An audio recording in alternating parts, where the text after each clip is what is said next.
ตอนนี้อยู่ที่วัดป่าภูเขาควาย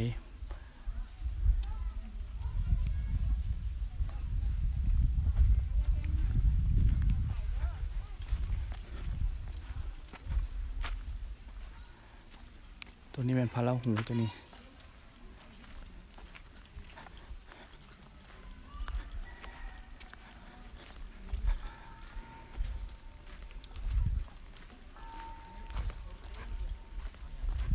เป็นสถานที่ที่สวยงามอีกแห่งหนึ่ง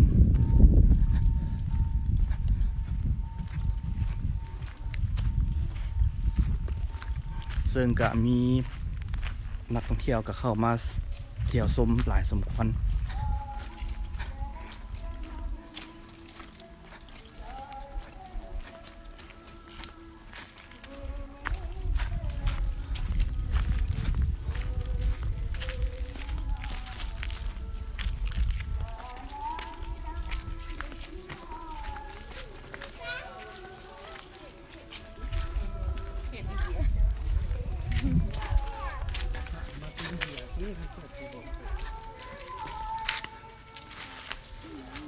อ้อมห้อมด้วยพลานหิน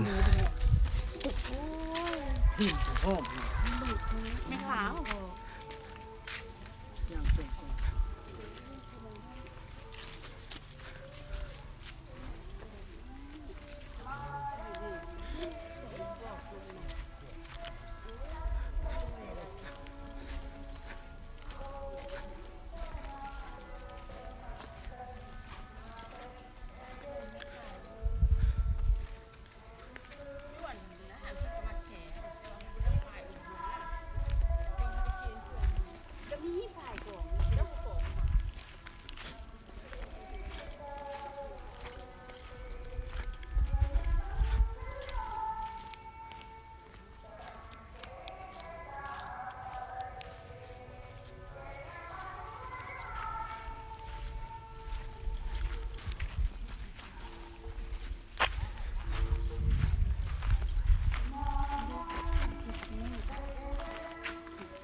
เขตอินเดีย